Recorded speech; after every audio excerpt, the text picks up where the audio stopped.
The story begins as the main character, Lloyd, is being scolded for the ingredients he brought back not meeting the required standards. Since turning 19, Lloyd has been working at an apothecary alongside his colleague and the person he loves, the alchemical genius Ruby. After Ruby berates Lloyd for the wilted ingredients, she throws them straight into the trash.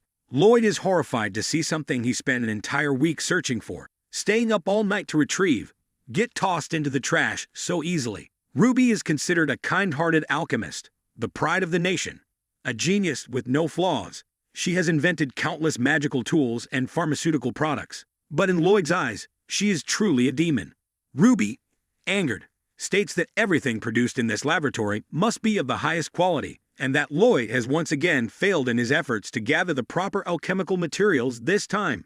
Ruby devises the formulas and handles the mixing, while assistant wizards like Lloyd are tasked with gathering the ingredients. Ruby has a 100% success rate in thinking up formulas and performing mixtures, while Lloyd's success rate in gathering materials is only 40%. Incidentally, the average success rate for assistant wizards in gathering ingredients is 90% or higher. Lloyd apologizes to her, but Ruby retorts that this task surely cannot be completed, and because of him, the shop's reputation will suffer further. She sneers at him, asking if he's even confident in what he's doing, reminding him that his job is to bring back the right materials on time and to keep her satisfied. Lloyd apologizes again, but his words only fuel Ruby's fury. She smashes a potion bottle and calls him useless, telling him to stop apologizing all the time as it's irritating. Seeing the mess before him, Lloyd suddenly feels hopeless. Although he had previously asked Ruby to stop breaking things as it wasn't helping anyone, she snapped back at him, saying someone like him had no right to tell her what to do. Living in a society where he is constantly looked down upon and bullied by Ruby, Lloyd finds that he can no longer endure it. He finally speaks up, telling her that it's over, that he is too tired of being her assistant wizard, and he will leave this place. Ruby looked puzzled but then, without a care, turned away and told Lloyd to be back before dinner time. She added that if he wanted to go somewhere, he should just go because he was really a bother. Lloyd felt sad because Ruby didn't value him at all, so he took out his storage box to start packing his things. He was determined to leave this hell as soon as possible. Suddenly, Ruby tossed a letter into Lloyd's storage box. He asked what it was, and she replied that it was a letter asking him to buy some Earl Grey tea on his way back and told him to have fun. Lloyd was furious that even now she was still ordering him around. Stepping out into the square, Lloyd felt relieved to let his emotions out, but didn't know where to go. Watching the dragon flying across the sky, he finally made up his mind that he would become like that dragon, living freely without being bothered by anyone. Maybe it was time to start a new life, and Lloyd climbed onto a carriage, hoping it would take him to a place where no one knew who he was. On the same carriage was a couple, Lara and Mars. Lloyd thought about his relationship with Ruby, which resembled that of a servant and a noble rather than two people in love. Honestly, he admired her. But Ruby had changed so much since those days. When they were young, Ruby had always been by Lloyd's side when he was still shy. She used to say that she would become the #1 alchemist in town, and then she could live like a noble and eat as much as she wanted. Ruby also said that Lloyd would become her wizard. After that, they both focused on their respective roles, not paying attention to many other things. The shop had gained the reputation they wanted, and Ruby had earned a prestigious, unmatched title, but she seemed to have grown more arrogant. Suddenly, the carriage jolted and came to a stop. Lyra mentioned that the coachman was screaming about something. Lloyd asked if it might be a monster. When they stepped outside, they saw a giant worm. Lyra was on the verge of tears because she had never faced anything of that size before. Mars told her not to lose hope, and that he would protect her. Watching the romantic scene unfold before him, Lloyd silently thought that maybe he should help the couple. Lloyd mentioned that he'd have fought something like this before, so they should be fine. He said that the monster's weak point was its head. Just cutting it off would do the trick. Mars asked how they could even get close to the head, considering how massive the creature was. Lloyd told them to stay optimistic and think positively. They could make it happen. The two of them glanced at each other, whispering that it wasn't a good idea to take advice from someone as clueless as him. At that moment, the giant worm lowered its mouth, preparing to strike the couple. Lloyd pulled them back and used a blast spell to blow the creature's head clean off. He apologized, admitting that his earlier advice wasn't very helpful. Mars said that regardless, they still owed him their thanks. Lyra, however, was more shocked than grateful.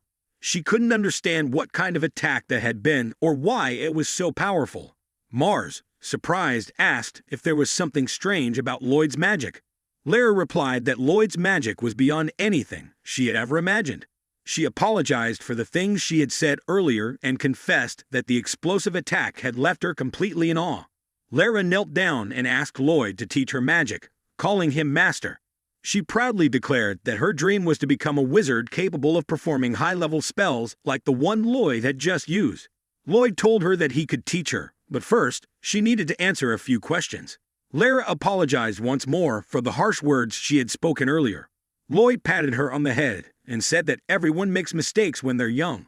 All he wanted was for her to use magic responsibly. Curious, Lyra asked who Lloyd really was. He asked if she had ever heard of the alchemist Ruby. Lyra, filled with admiration, said that Ruby was the greatest alchemist in the region, with inventions that had secured her a place in history. Lloyd then asked if she knew about Ruby's wizard assistant. At that moment, Lyra began to complain about an incompetent guide she utterly despised. Someone who always caused Ruby to fail whenever he made a mistake. Listening to the stream of criticism, Lloyd once again sank into a deep depression. Lyra, noticing his reaction, asked what was wrong. With tears in his eyes, Lloyd looked up and revealed that he was the assistant she was talking about, leaving Lyra speechless. After calming down, Lyra apologized for her earlier remarks, finally understanding that Lloyd had left his position as Ruby's assistant wizard and come to Minerva to start a new life. She told him that he really was an amazing wizard. He just needed to be more confident, and they would help him. Lloyd thought to himself that perhaps this was his chance to make friends. Maybe this was the perfect beginning. Finally, after 3 weeks of leaving the capital, he had arrived at Minerva, the city of life. Lloyd had grown weary of people like Ruby, and now it was time to enjoy a carefree life. Perhaps a joyful new beginning had just started. That night in the city of Minerva, a huge explosion occurred. A nun declared that this was the final stand of the wicked, as Lloyd watched in horror. A few hours earlier, Lloyd was admiring the city of Minerva in front of him, feeling an overwhelming sense of awe. It had taken him 3 weeks by carriage to get here from the capital. Minerva was a prosperous town. Even though it frequently faced storms, the residents were mostly involved in activities related to exploration, and most of them were adventurers. Mars asked Lloyd if he wanted to join them on their adventures. Lloyd replied that he wasn't an adventurer. Lyra laughed, saying that Lloyd was definitely the type who enjoyed exploring. She explained that adventurers were travelers who made a living by slaying monsters, gathering relics, and collecting resources from underground areas. Lyra said the job wasn't too different from Lloyd's previous role as an assistant wizard. Lloyd thought there was some resemblance, but he suggested that they have lunch first. At the restaurant, Lyra noticed Lloyd's empty plate and asked why he was eating so frugally. Lloyd smiled and said that he had already eaten on the carriage before arriving. Lyra sighed, saying that if he kept living like that, he would be stuck in his old life forever. She handed Lloyd a blank piece of paper and told him to write down the job he truly desired. Lloyd thought about it, but the image of Ruby kept flashing in his mind, making it impossible for him to concentrate. In the end, Lloyd said that he couldn't think of anything. Mars remarked that it seemed like Lloyd had resigned himself to being controlled by Ruby. Lyra smiled, saying that maybe he just needed a job he had never considered before. Then, Lloyd scribbled down a few ideas and handed the paper back to Lyra. When Lyra read Lloyd's unreasonable demands, she felt a bit disheartened. All the conditions he laid out revolved around not wanting to work for Ruby, not wanting to use magic, not wanting to be a mercenary, and not wanting to sit in a laboratory. Mars laughed, saying that these reasons were ridiculous. Lyra asked if opening an ingredient shop would be a good option, since Lloyd had knowledge about gathering ingredients. Lloyd thought it wasn't a bad idea, but he worried that Ruby might come to buy ingredients, and he would be exploited again. Lyra then suggested he try becoming a carpenter, but Lloyd imagined Ruby showing up and scolding him, which sent him spiraling back into depression. Suddenly, Mars grabbed Lloyd's hand and asked if he would like to try becoming an adventurer like them. Lyra encouraged him, saying that he didn't need to fear Ruby anymore, and it would be a shame if he couldn't pursue his own dreams. Lyra also said it was highly unlikely that Ruby would come to Minerva, and even if she did, the decision to go back to her or not would still be Lloyd's. She told him that if he chose to become an adventurer, the two of them would always support him. Lloyd hesitated and asked if becoming an adventurer could really make him as strong and free as they were. Mars confidently responded that it absolutely could. As they strolled around the city, Lara pointed to a large bronze statue and explained that it was the portrait of a saint from the cathedral. She explained that those who received sacred messages from this cathedral were highly respected, and anyone who disrespected them would be banished from the city. Afterward, Lloyd parted ways with Lara and Mars, telling them he'd meet them at the Adventurers Guild. When they asked why he wasn't going to the inn, he just smiled and said he wanted to practice his skills a bit more. That night, as he walked through the streets, Lloyd was attacked by two bandits. They demanded he hand over all of his belongings. Lloyd wondered why things were going so wrong when all he wanted was to become an adventurer. Suddenly, a cold chill filled the air. A high-level ice magic had been cast, and the two bandits were terrified. A nun appeared, warning them that their wicked actions had to stop immediately. The two bandits refused to listen and continued their attack, but the nun was ready to cast her spell again, realizing that the town would be affected if ice magic were used again. Lloyd quickly used material enhancement to slam the two bandits to the ground. He told the nun that while ice magic was powerful, it was difficult to control and should only be used in appropriate situations. She apologized, but Lloyd reassured her, saying that thanks to her, he had escaped a dangerous situation. Lloyd asked for her name, and the nun introduced herself as Iris. Lloyd then asked if Iris lived in Minerva, to which she replied that she had just arrived yesterday. Lloyd mentioned that he, too, had just arrived in Minerva today. Noticing the time, Iris realized it was already late and asked Lloyd to help her find her way back to the inn. Meanwhile, from afar, Lara and Mars were observing them. Lara admitted that she had been worried about Lloyd, which was why she followed him. But now it seemed something interesting might happen. Later, they all headed to the Adventurers Guild in hopes of finding some assistance. However, as soon as they walked in, Lloyd was immediately recognized by a group of angry adventurers. One of them suddenly identified Lloyd as the wizard who had caused trouble for the alchemist Ruby. Before Lloyd had a chance to explain, they rushed to attack him.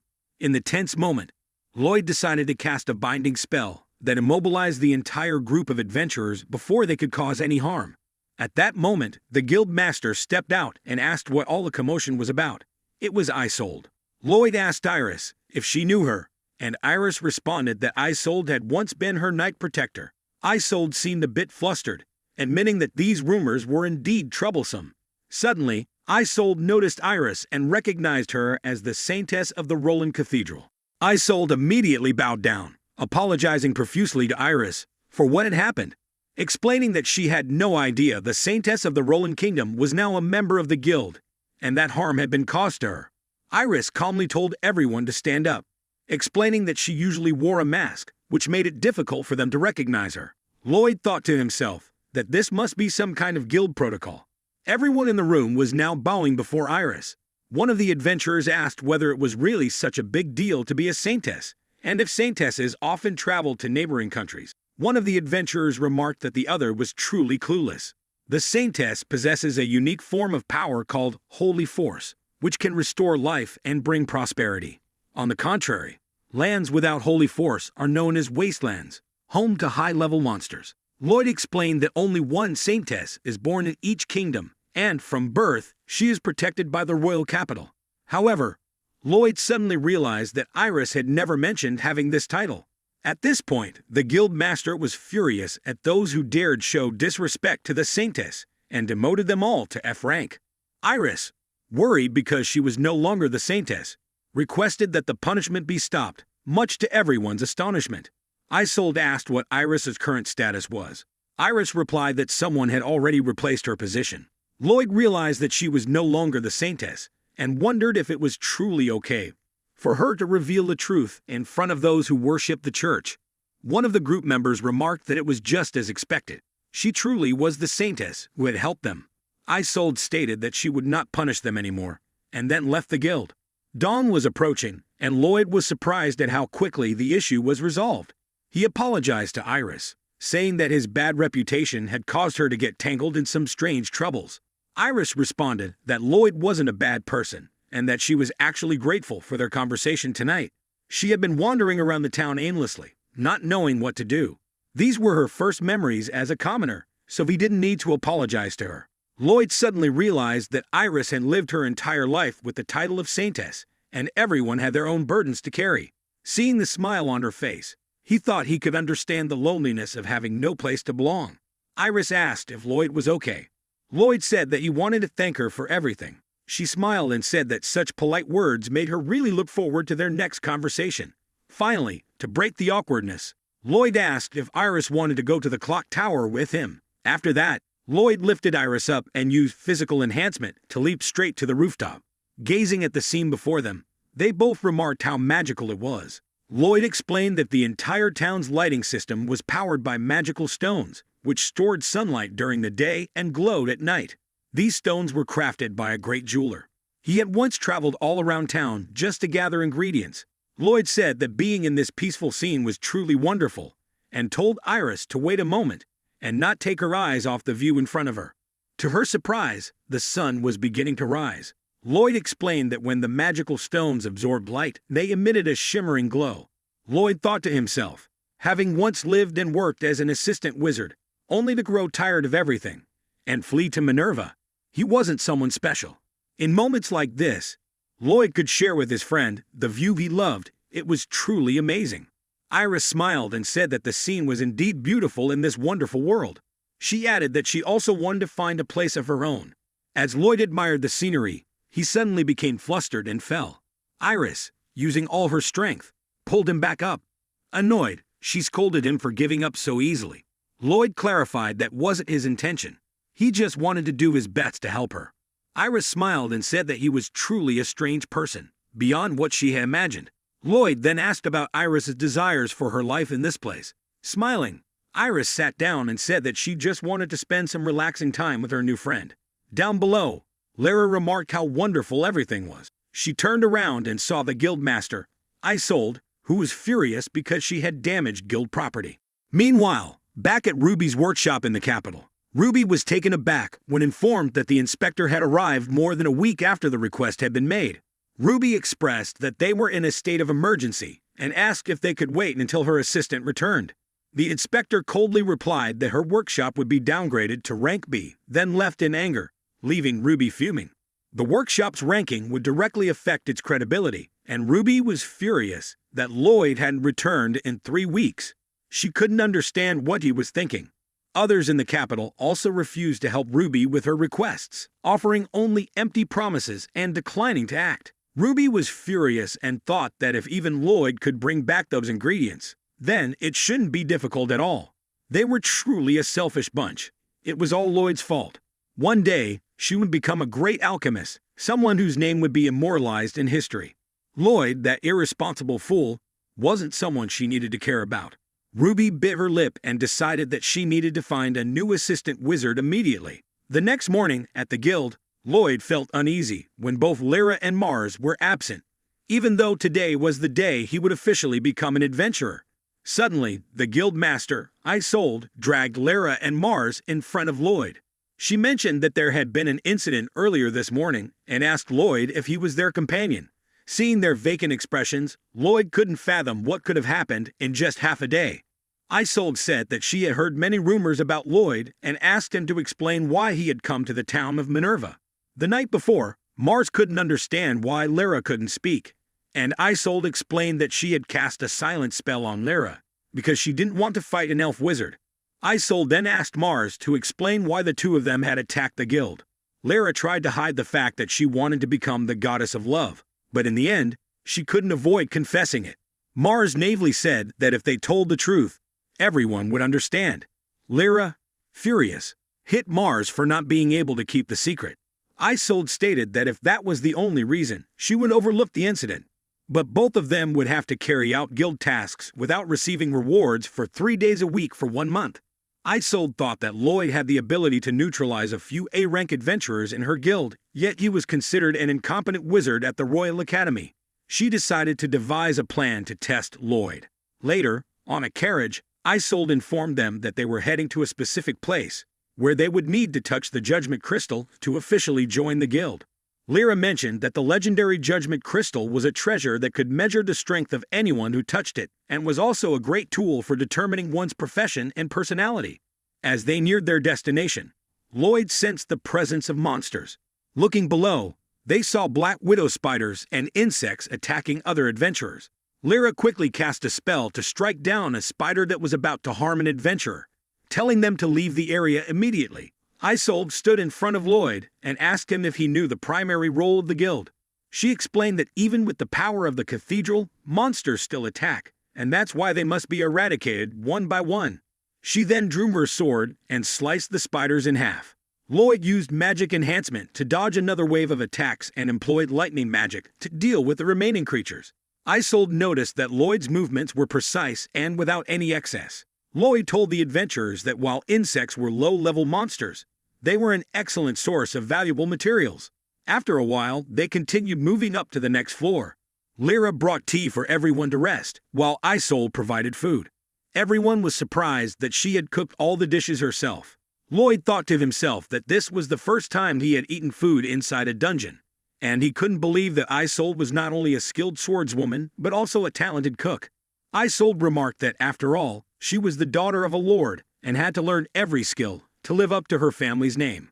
Lloyd asked if all that training had affected her career path in any way, but Isolde didn't answer and simply continued leading them upward.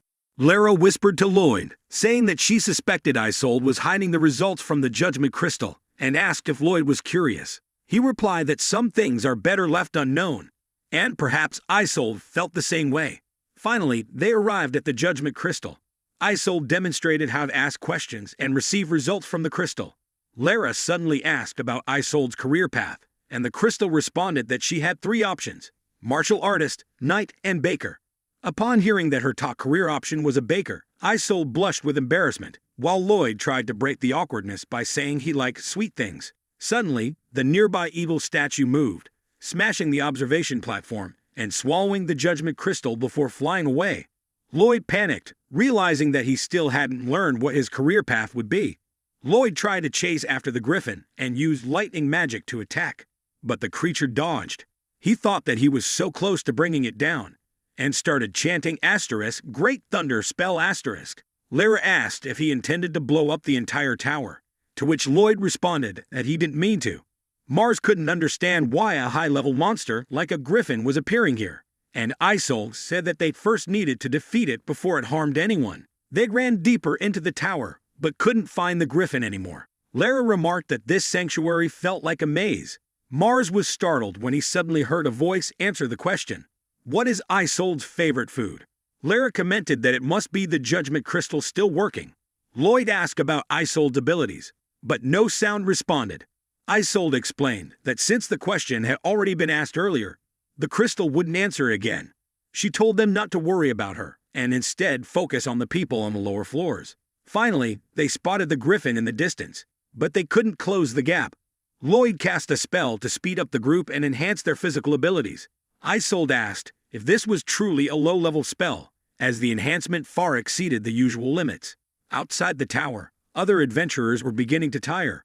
One of the group members asked the crystal about Isolde's favorite pajamas, and the orb responded that it was a set with rabbit and moon patterns. At last, they caught up with the griffin and attacked it. Isolde urged everyone to leave the area. Determined, Lloyd was set on defeating the creature and used water magic to strike. Isolde was surprised by Lloyd's obsession with the judgment crystal. She recalled rumors that he was a talented alchemist who had been underestimated. Isolde began to suspect whether he truly wanted to possess the crystal to gain control over the saintess, Iris. While Isolde was deep in thought, Lyra used a silence spell to mute all sounds and hide her presence, launching a surprise attack on the griffin and forcing it to spit out the crystal.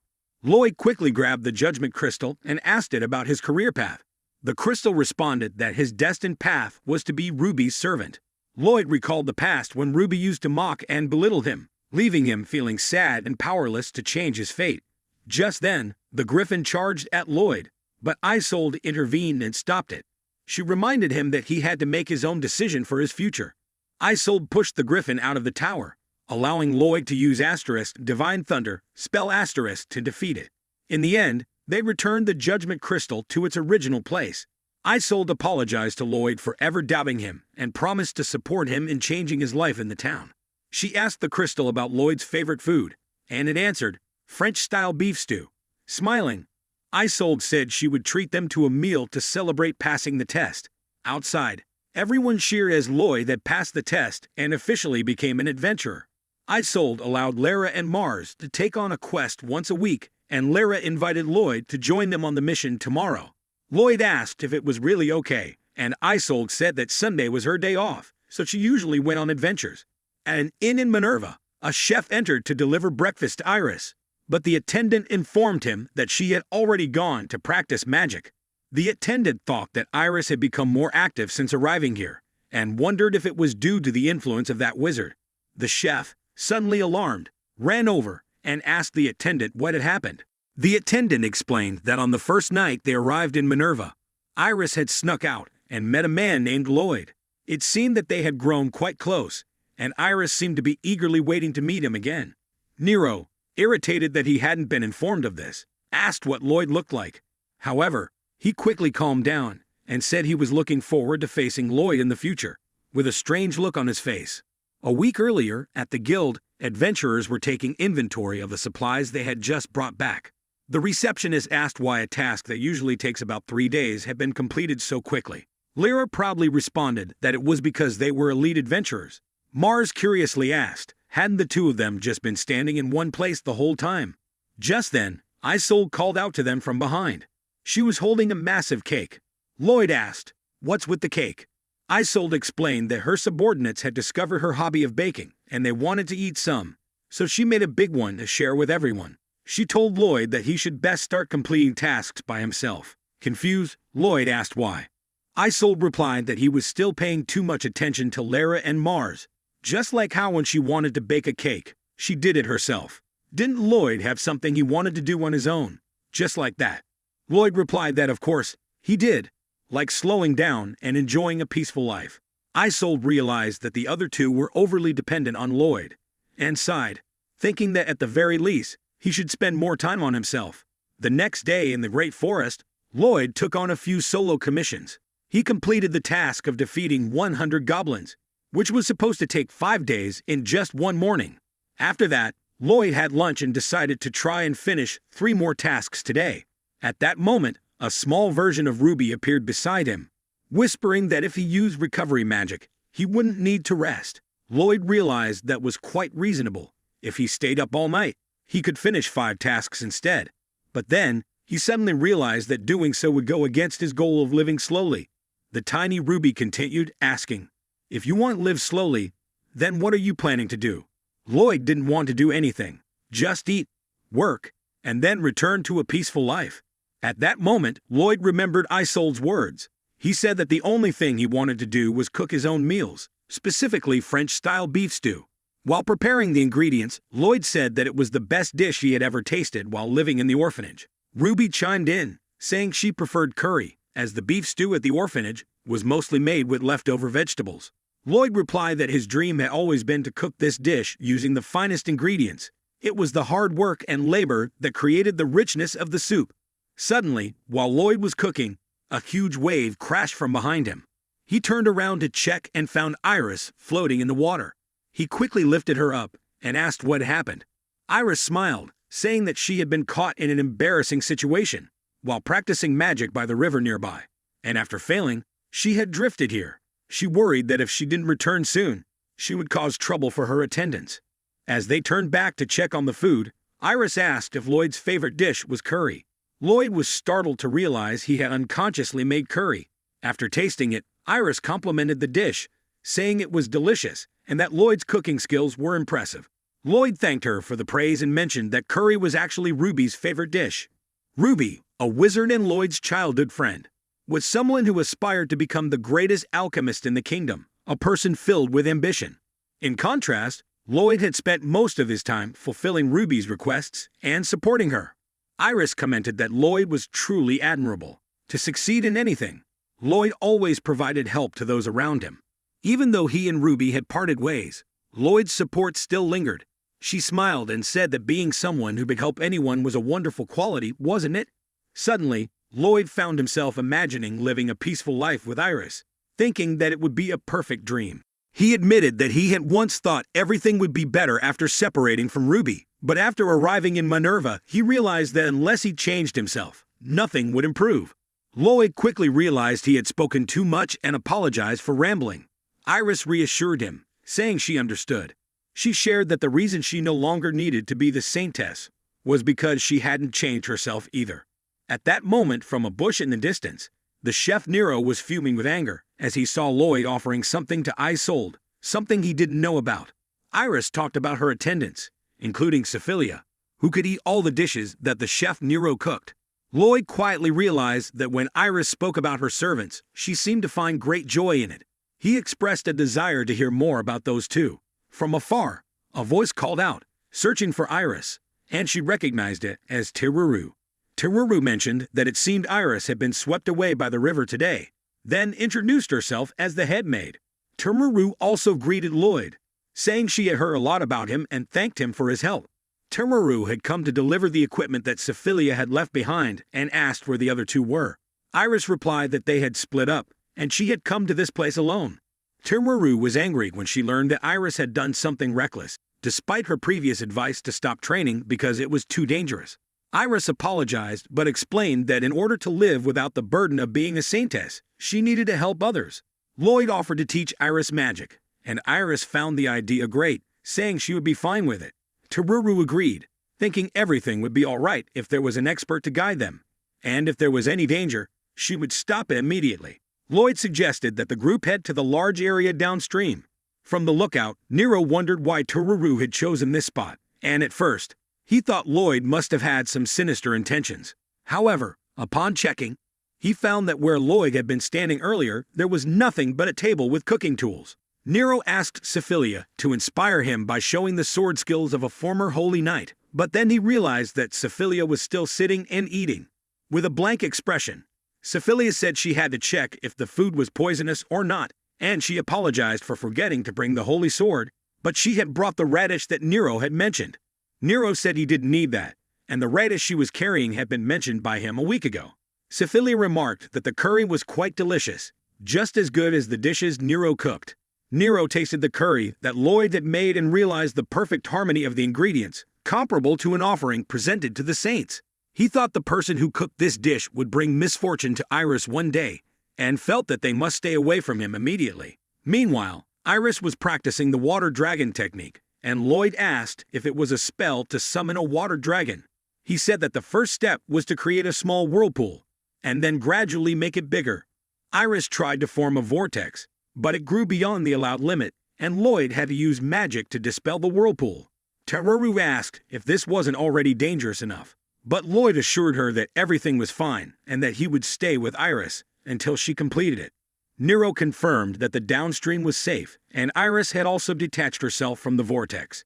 Nero instructed Cephilia to use her sword technique, and though it was a bit regrettable, because the curry was quite delicious, Cephilia still followed the order, using white slash to smash the rocks, creating a flow shock.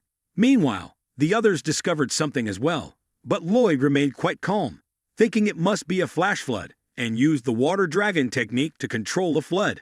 From the river, Nero and Cephilia also appeared, and Iris recognized them. Suddenly, behind the two of them, a high-level monster appeared, and Lloyd recognized it as the Fish Legion. He didn't understand why such a creature appeared here and immediately used fire magic to explode part of the fish horde, but they continued to attack. Lloyd felt the situation was becoming quite urgent, and the fish wouldn't stop attacking unless the entire swarm was wiped out. He could use explosive magic or lightning magic, but everyone would get hurt. Iris said she would assist and use the ice spear, but this spell also affected a large body of water. Lloyd told her that if she used ice magic on the surface of the water, everything would freeze. Suddenly from above, the monster rushed directly toward Iris. Tiruru pushed her out of danger, then got caught in the vortex. Nero and Cephilia also began to move in to attack. Lloyd asked if everyone was okay, and Nero said they were fine. But Tiruru was in a rather serious situation, as she was trapped in the middle of the monster swarm. Iris was quite panicked, wanting to bring Tiruru to shore. Then, Iris successfully cast the water dragon technique, saying that she didn't want anyone to get hurt and couldn't just sit still and watch everything unfold. Afterward, Iris brought Tiruru to shore. Lloyd was relieved that she had succeeded and asked if Tiruru was okay. Tiruru smiled and said that Iris's magic was truly a masterpiece. Everyone smiled happily. Lloyd quietly thought that he used magic to protect himself, while Iris used it to protect her friends. He felt that she was an amazing girl. At that moment, Nero approached to thank Lloyd for saving his life earlier and apologized for attacking him so unexpectedly. Then he handed Lloyd a plate of sashimi. Tomuru also came over to thank Lloyd for taking care of Iris, and promised to repay his kindness one day. Iris approached, hugged Lloyd, and thanked him for teaching her magic. Later, they all gathered to cook together.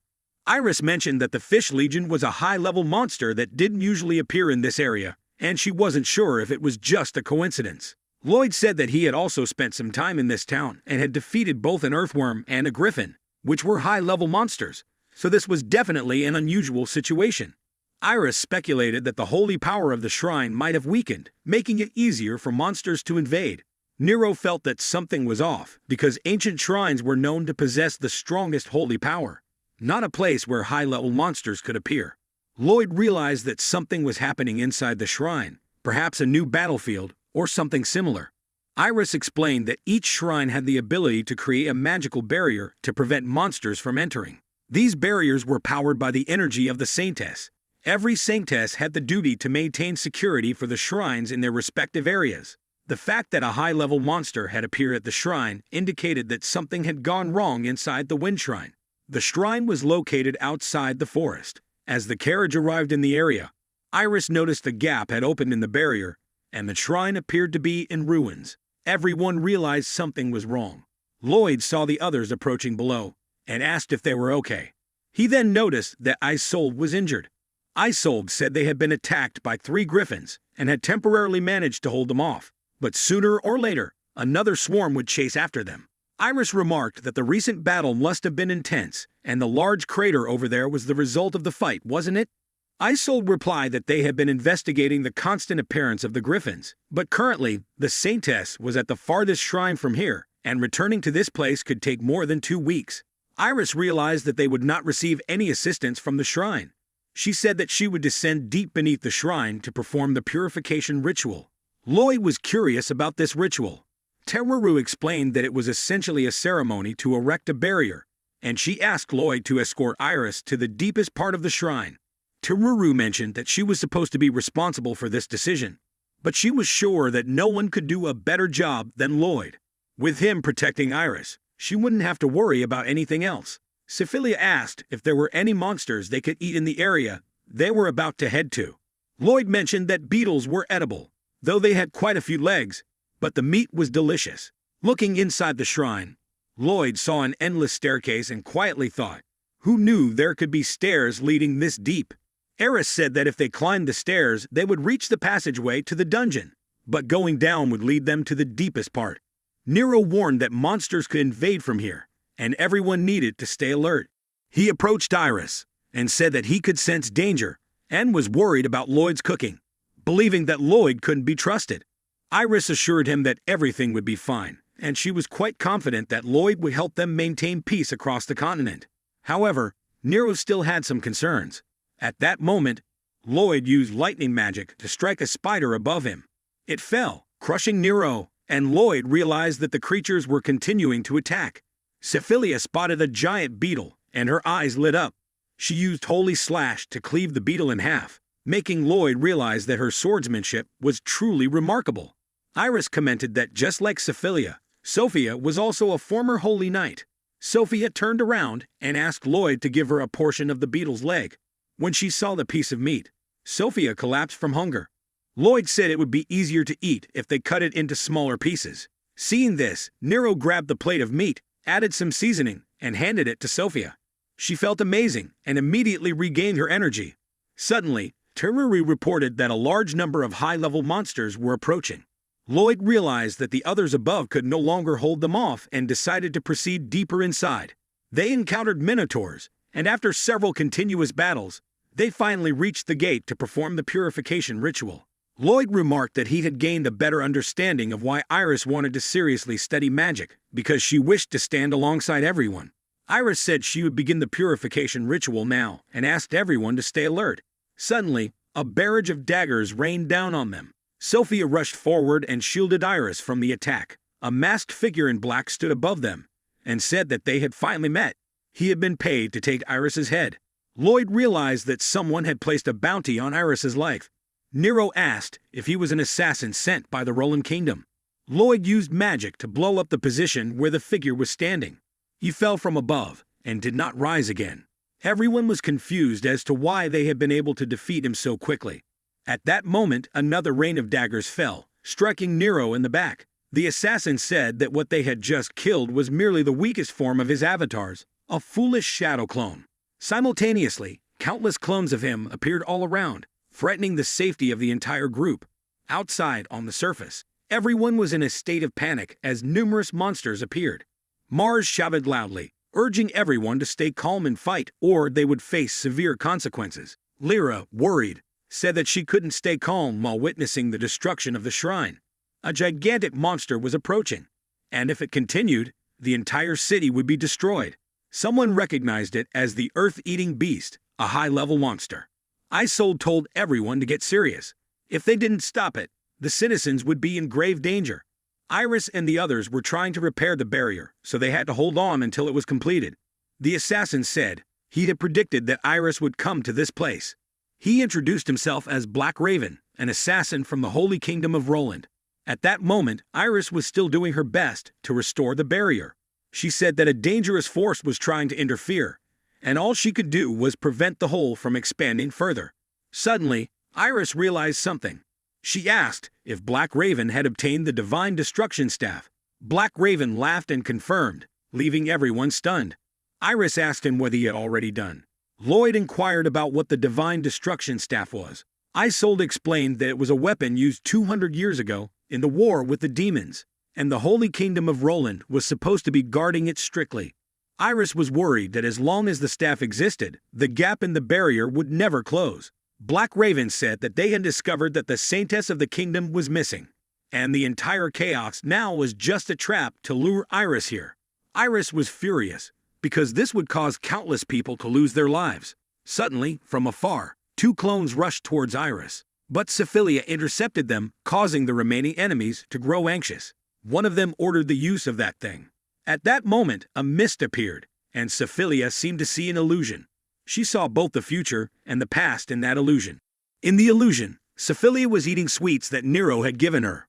Outside, she was biting the head of one of the clones. Black Raven said that deep desires from the mind would appear in the illusion, and once someone was immersed in the joy of their fantasies, they would never escape. Iris remarked that this was truly a vile illusion spell. Lloyd quietly wondered what his own deepest desire might be. It seemed that Nero had also fallen under the illusion, making Lloyd think that he had no choice but to fight on his own. But then Nero broke free from the illusion, surprising Black Raven, as he hadn't expected a mere chef to do such a thing. However, Black Raven was still confident that even with just Nero, he could still win without resorting to dirty illusions. Suddenly, Lloyd remembered something and told Nero to cook something. Lloyd was certain that the dish Nero made would have an effect on Syphilia. Nero said he didn't have any ingredients at the moment, so Lloyd handed him a supply box and said he had enough. After finishing the dish, Black Raven sneered, thinking that it wouldn't be able to break the illusion. Suddenly, Syphilia opened her eyes and shattered the Divine Destruction Staff. Lloyd was shocked that they had actually succeeded, while Iris was overjoyed as the barrier was gradually being restored. Outside, the giant dragon was preparing to unleash a final blow on the shrine, but something suddenly blocked its power. Everyone was bewildered because they had won without fully understanding what had happened. Lloyd said it was time for them to counterattack, and it seemed that Black Raven was the only one who hadn't been defeated yet. Black Raven smiled and absorbed all the defeated clones. He said that if the clone strategy didn't work, he would simply merge into a single form, and no one would be able to keep up with his divine speed. But before he could say anything more, Lloyd used extreme physical enhancement on himself and punched Black Raven straight in the face. Lloyd said that since Black Raven seemed quite strong, he had to use magical enhancements as if he were facing the most powerful monsters. Isolde then mentioned that they would take this criminal back to the capital for trial. She thanked Iris for protecting the shrine. Lloyd asked the assassin, Black Raven, who was actually a woman, why Iris's life had been placed under a bounty.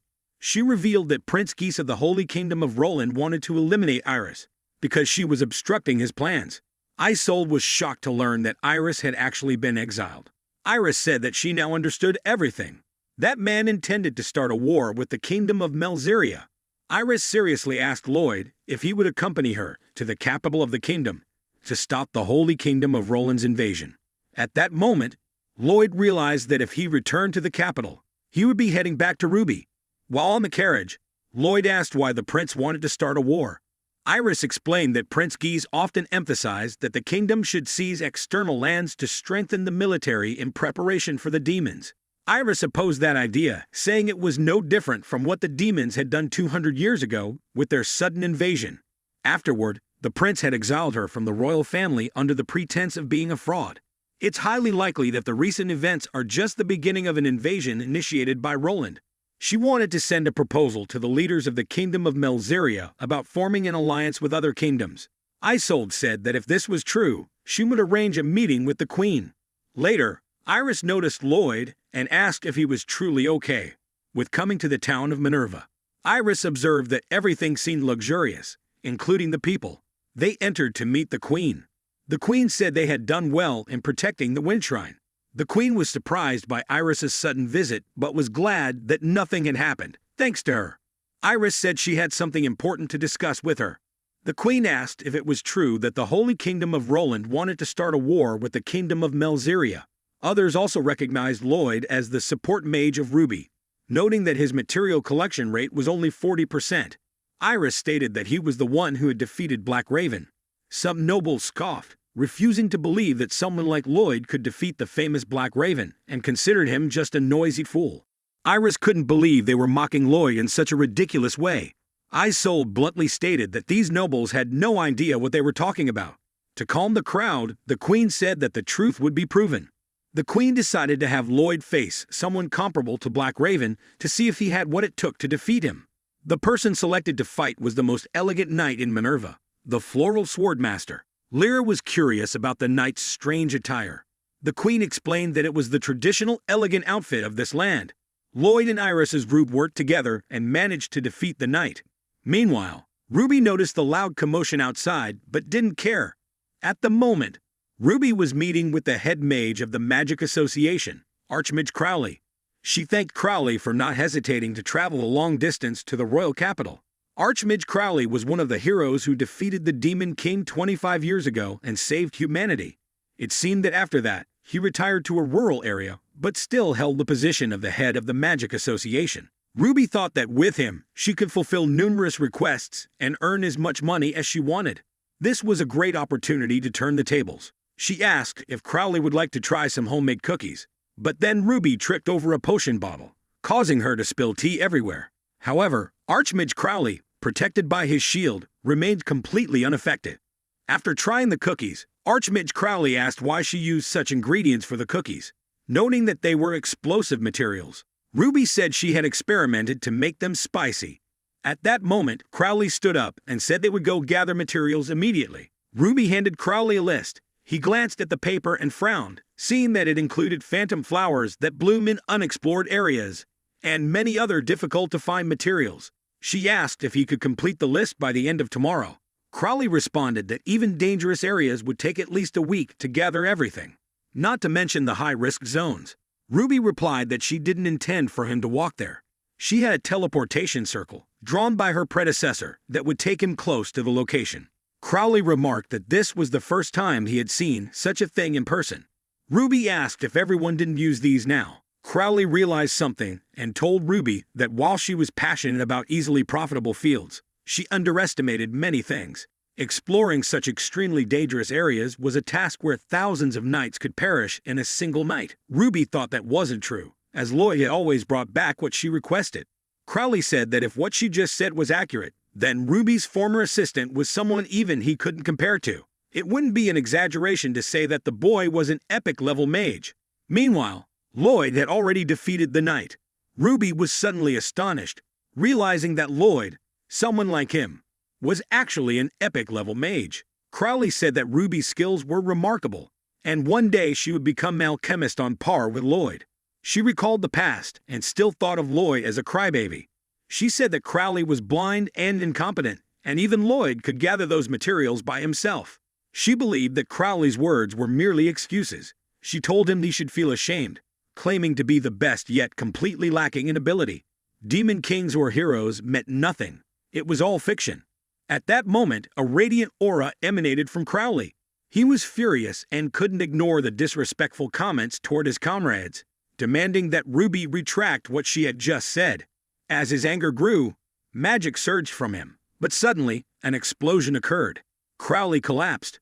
Ruby realized that the explosive ingredients in the cookies, combined with mana, had triggered the blast. Soldiers outside rushed in, because Ruby had caused a public disturbance. In the Holy Kingdom of Roland, the leaders were shocked that Black Raven had been captured.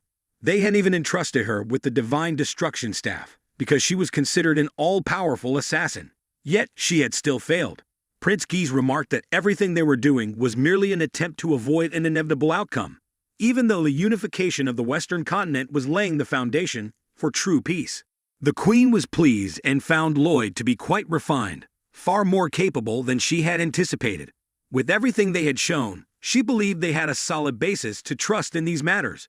She decided to convene a meeting to devise an appropriate strategy. Iris suggested that what had happened at the Wind Shrine was merely a provocation from the Holy Kingdom of Roland, and she hoped the Queen would refrain from taking military action at this time.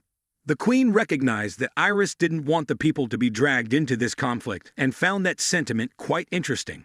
She announced that she would coordinate with allied nations to impose trade sanctions and restrictions on the Holy Kingdom of Roland. However, she acknowledged that this would still affect a portion of the population. The Queen added that the only way to resolve this at its root was to stop Prince Guise. She noted that they were the ones who understood this better than anyone else. After leaving the meeting, Iris thanked Isolde for her help up until now. Isolde replied that everyone could use this place as a rest spot for the time being since it was the Isolde family's vacation villa. Lloyd noticed that Iris seemed to be constantly worried about that prince. Timuru requested Iris to let the group take the night off and entrusted Iris's care to Lloyd for the entire day. After that, they left. Isolde also mentioned that she would visit the Adventurers Guild since she was already here, and suggested that the two of them explore a bit. Later, Lloyd and Iris took a walk through the streets.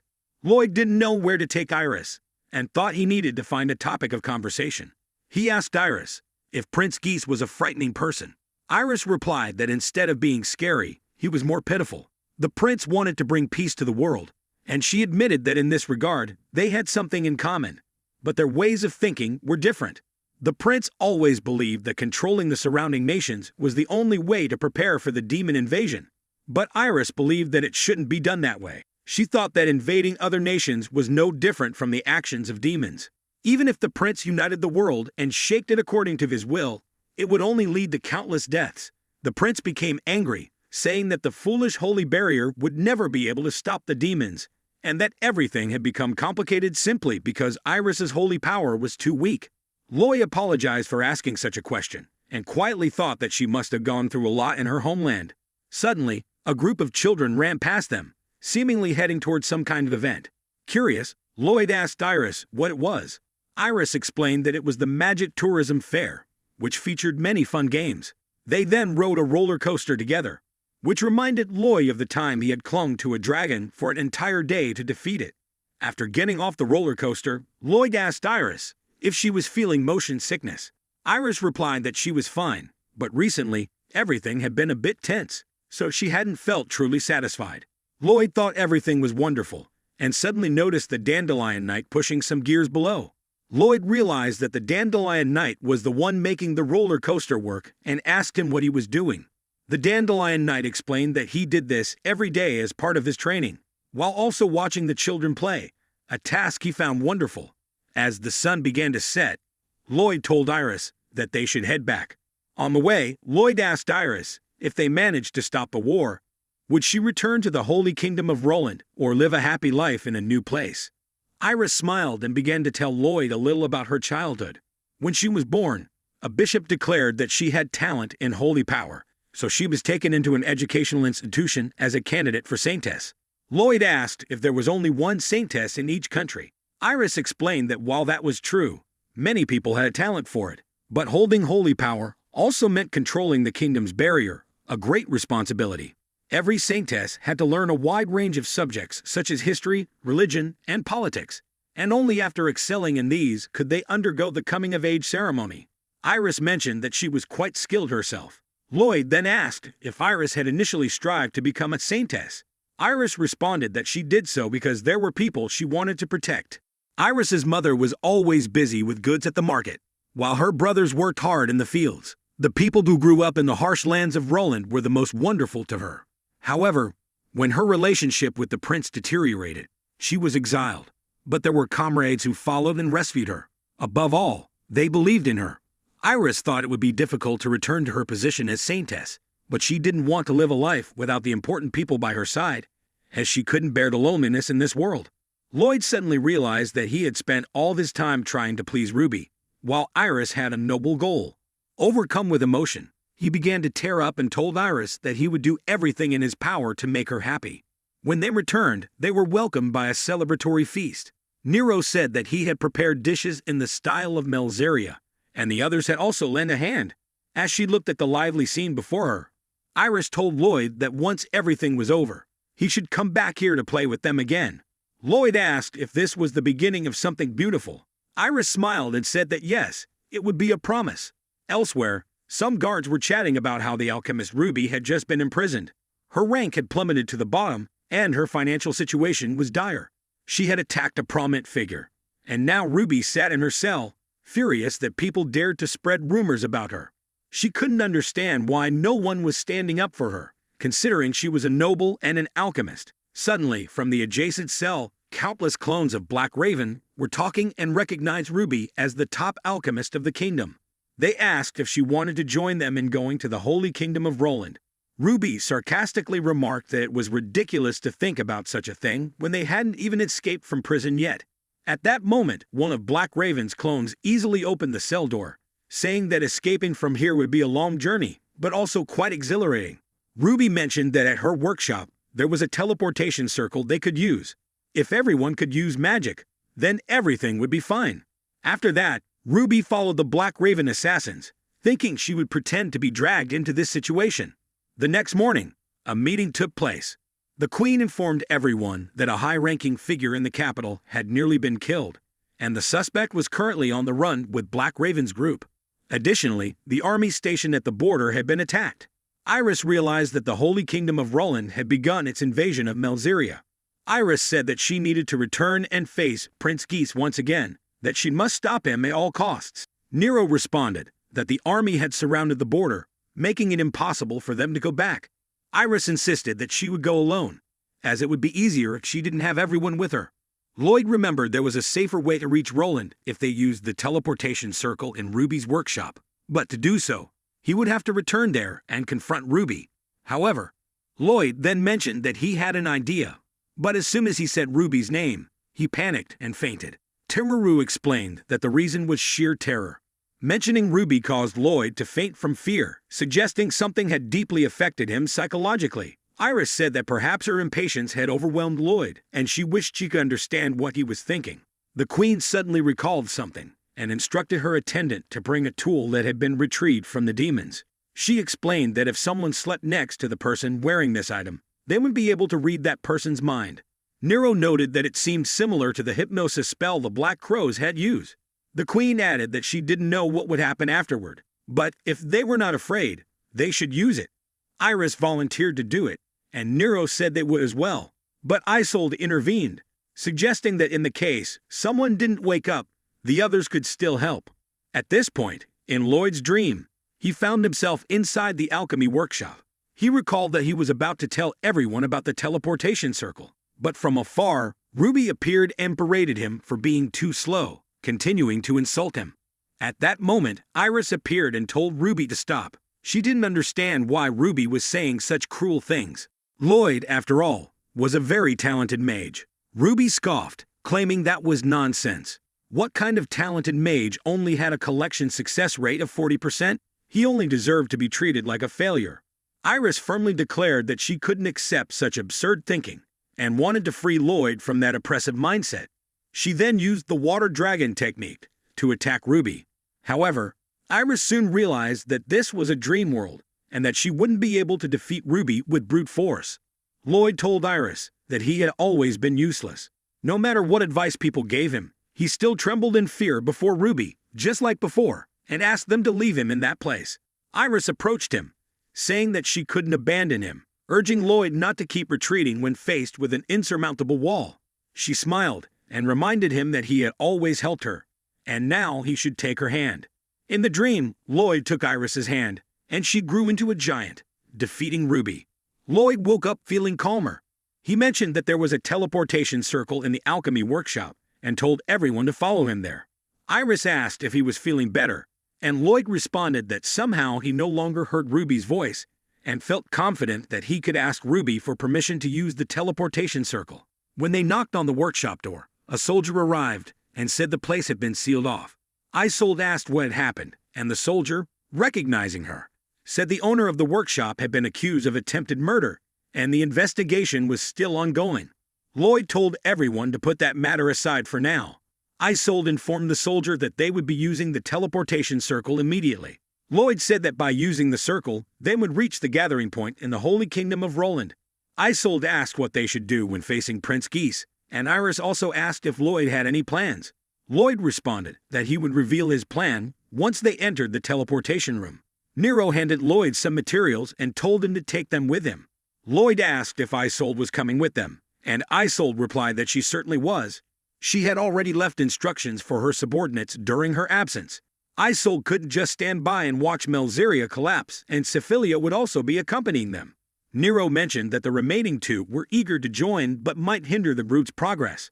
Taruru said that she had once stopped Iris from going because it was too dangerous. But now was the time for action, reminding everyone to stay vigilant. They then gathered together. Lloyd said he would escort each person individually to avoid getting mixed up. Meanwhile, elsewhere, as Ruby and the Black Crow teleported to another location, Ruby asked the Crow if they had arrived and whether Prince Geese would come to greet them. Ruby couldn't imagine that this place would be so cold. Suddenly, soldiers appeared, and before the two of them understood what was happening, they were captured. The soldier declared that they were sentenced to death. It had been a week since Ruby was arrested. Finally, she was taken to the capital of the Holy Kingdom of Roland. While imprisoned, Ruby realized that following the Black Crow had been a huge mistake at the Roland capital inside the Grand Hall. Someone reported to Prince Geese that the frontline attack on Melzeria was progressing exactly as planned. A priestess mentioned that the prince was very concerned about the current situation and hoped it would be resolved as soon as possible. Ruby realized that Prince Geese of Roland was clearly paranoid, believing that unifying the continent was his late father's wish, who had been murdered by the demons. Once this mission was completed, he would ascend the throne. Saint Ezekiel declared that only the prince was worthy of being above all others, and she would wholeheartedly support his great cause. Prince Geese praised Ezekiel, comparing her to Saint Iris, who opposed starting a war and always sided with the people. He also recalled how Iris once hired the best chef in the city, forcing him to compete with her influence. Meanwhile, Ruby was being dragged away, screaming in regret for coming here, asserting that she was the best alchemist in Melzeria. Hearing this, Saint Ezekiel ordered that they stop thoughtlessly taking lives and keep them for her purposes. The soldiers told Ruby and the Black Crow to be grateful for the saint's mercy. Ruby thought to herself that perhaps they had narrowly escaped death, but upon entering the dungeon, she realized they weren't safe at all. In the dungeon, the Black Crow asked the others about their backgrounds. A bishop mentioned that he had once followed Iris. A jester was imprisoned for insulting Prince Geese, and another person had been accused of skinning and murdering a young woman. Ruby asked the bishop what Saint Ezekiel would make them do and who she was. The bishop explained that Ezekiel was a saint from a kingdom that had been ravaged by demons, but Roland had welcomed her as their new saint. At that moment, Saint Ezekiel entered, announcing that everyone had gathered. She brought along a monster and warned them not to foolishly provoke it. Then, she handed each person a piece of paper, explaining that she was interested in alchemy and wanted a few slaves to assist her. Ruby realized that the tasks listed on the paper were actually material gathering missions. One of the group members said it was impossible because most of the materials were located in uncharted areas, which was tantamount to sending them to their deaths. Saint Ezekiel became furious, commanding her monster to stomp on the man, laughing scornfully as she said that this wasn't an order but their destiny. Ruby and the others were forced to comply with this dangerous mission. They were sent to an area marked with skulls, filled with dangers. Ruby asked the Black Crow if he hadn't said everything would be fine if she followed him. The Black Crow replied that Prince Geese liked Ezekiel because she seemed gentler than Saint Iris, and no one had expected her to abuse her power to such an extent. Meanwhile, in another place, Lloyd was leading everyone to safety. Iris remarked that the magic circle was incredibly useful as it allowed them to cross the border. Isolde asked Iris if she was still normal, checking if she hadn't been turned into a bug or something. Iris then asked Lloyd if he had a plan to stop Prince Geese. Lloyd pulled out a gearbox and said that he intended to trap the prince inside it and take him back to Malzeria. Isolde found the plan bold, while Sephilia asked if the box could even hold an entire person. Lloyd explained that he usually used it as a tent and that it was surprisingly convenient. Iris remarked that Lloyd's plan seemed effective since the gearbox was a high-level magic that only a select few could use. No one would think of trapping a person inside it and kidnapping them. Lloyd explained that his plan was to bring the prince back to Malzeria for peace negotiations. Sephilia quipped that peace negotiations were a rare material and only Lloyd seemed capable of harvesting it. Isolde declared that from this moment forward, she would be in command here and was determined to work together with everyone. From afar, Saint Ezekiel's pet had spotted them. Through magic, Saint Ezekiel realized that intruders had arrived at the location.